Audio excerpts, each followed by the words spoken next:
Being brought to your eyeballs today by a series of tubes is the review of the Blue Yeti microphone.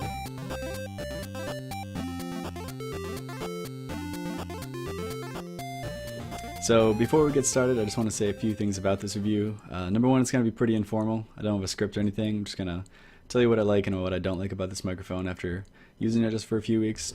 And number two, I'm not going to be doing any editing of the audio, and that's simply because I want you to get an idea for what exactly this microphone is going to sound like. You're going to hear, a little bit of humming in the background. You're going to hear just any of the background noises it picks up, some of the taps and stuff that, when the desk is hit. I don't want to give you, false expectations by editing the audio and doing all these enhancements. So without further ado, the Blue Yeti microphone. I'll pick it up and kind of show it to you later, but it's right here. All the audio is going to be recorded with it if it wasn't obvious. Basically, it's a great microphone it's used a lot in podcasts. YouTubers use it a lot. It's also pretty good for musical applications, so instruments and vocals. And, if you set an omnidirectional mode, it could be even used for conference calls, things like that. It's pretty simple to use, especially on Windows and Mac, which that's what it officially lists support for. It does work on Linux or Ubuntu, if you want to consider that Linux. It did plug and play with Ubuntu pretty easily. I did some quick researching on other Linux distros, and it seems people are having some difficulties. They have to do some interesting configs to get it to work. But if you're on Linux, you're probably not too unfamiliar with that. So I'm confident you could get it working. Let's see about the hardware. Pretty much plain and simple. The magic happens with the 3 14mm condenser capsules. So basically all that means is it has 3 microphones in it, and that allows you to record in a variety of ways, which I will go over later. There are 4 of them that this microphone supports. It's USB. It's got a mini USB on there. You just plug it straight into your computer. It should recognize it immediately.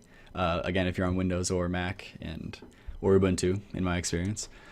And it's also on the bottom. It's got a headphone jack, which the headphone amp in there isn't very good.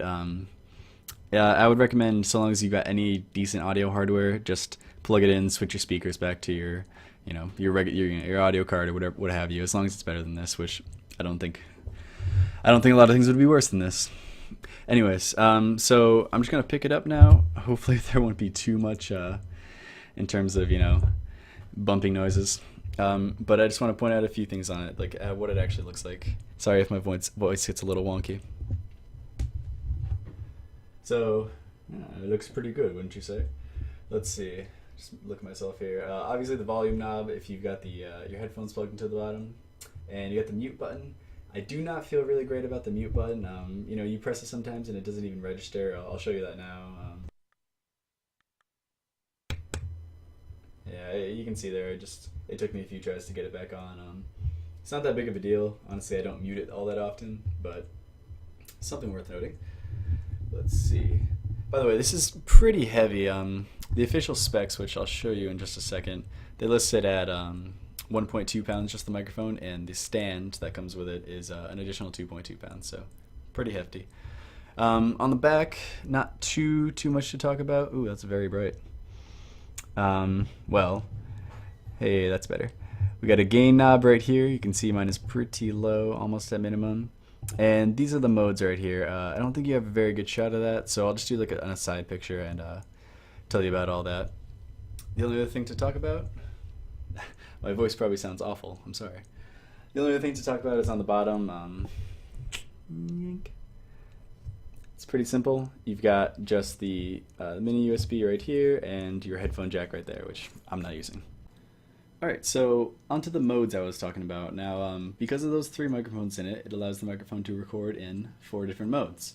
I'll put the corresponding picture that you'll see on the back of the microphone, just to the left or right of me, wherever I can fit it in editing. Anyways, number 1, you have stereo, which activates 2 microphones, one on the left, one on the right. Now, basically that's, if I were to talk on the left side of the microphone, you'd only hear me coming out the left side of your headphones or your speakers, and vice versa. It's true also. Secondly, we have omnidirectional. Not the greatest option. You probably don't want to use this unless, you're in a conference call or you got a lot of people talking in a circle. I don't know. I don't really see too many applications for it. The only one I can really think of is a conference call. Uh, but it has all microphones activated, and it's going to pick up a lot of background noise. So you probably don't want to use it unless you really need to. The next one is bidirectional, and that's just going to record from the front and back. It's basically meant to, the example they give is, an interview. You set it down in front of you, and you talk on one side, the other person talks on the other. Boom, simple. Last one, which pretty much most people that use this microphone are going to have it set to, is cardioid.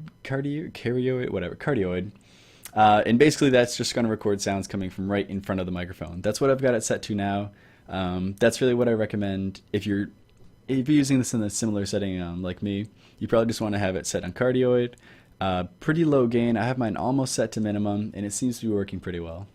Alright, so next bit, I'm just going to go into pros and cons about this real quick.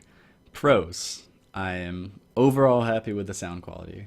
There's not too much else to say, because I have a lot of small cons about this. Now keep in mind I do like this microphone, but some nitpicky things.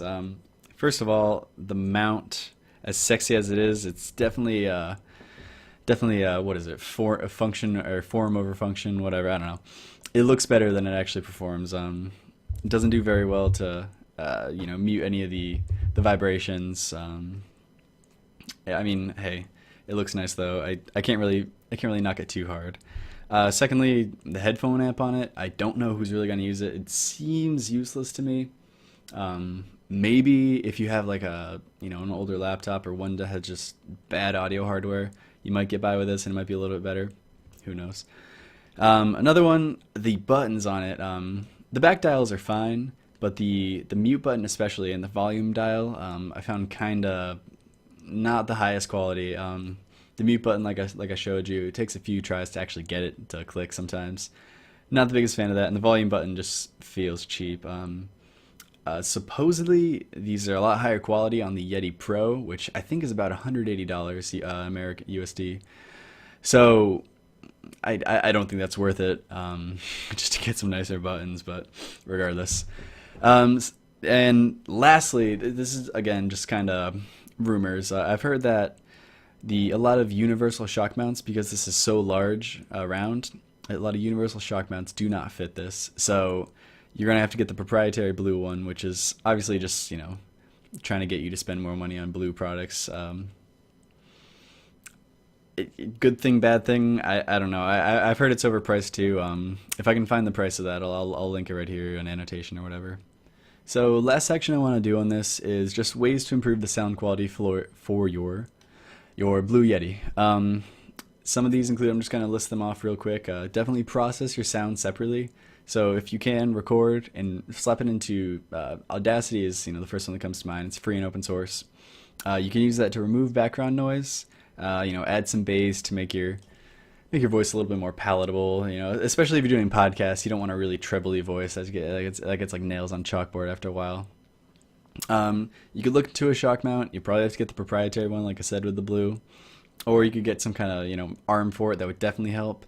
Last one, I'm just mentioning it real quick because I've tried it and I haven't. I didn't notice any much of a difference. But supposedly, if you plug your USB microphone into a powered USB hub, there's less interference from an electromagnetic field. I don't know if this is true, but it also supposedly works. You get less interference if you're using a laptop, if the laptop's not plugged into the wall. Try it out for yourself. I heard it works. Who knows though? And very last section, the actually last section of my video, I went ahead and recorded something. There's no pop filter, but I did go into Audacity and do some editing. I removed the background noise, added a little bit more bass, and did some compression and did all that. Made it sound a little bit better. So I'm just gonna play that right here. This is an audio clip from The Cathedral and the Bazaar. The Cathedral and the Bazaar. Linux is subversive. Who would have thought even 5 years ago in 1991 that a world-class operating system could coalesce as if by magic out of part-time hacking by several thousand developers scattered all over the planet, connected only by the tenuous strands of the internet? Certainly not I. By the time Linux swam onto my radar screen in 1993, I had already been involved in Unix and open source development for 10 years.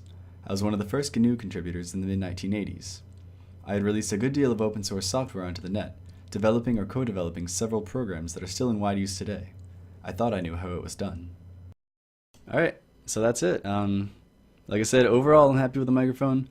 I did have a few nitpicky cons to go over with, but yeah, on the whole, I definitely like the microphone. It's pretty good for its price range, and that's about 100 USD. If you want something a little bit cheaper, but you don't want to skimp too much on the quality, Blue makes a cheaper microphone called the Snowball. If you haven't heard of it, well, most people have probably heard of it. It's a pretty good microphone, and it costs around 55 USD. Last I checked on Amazon, so check that out if you want.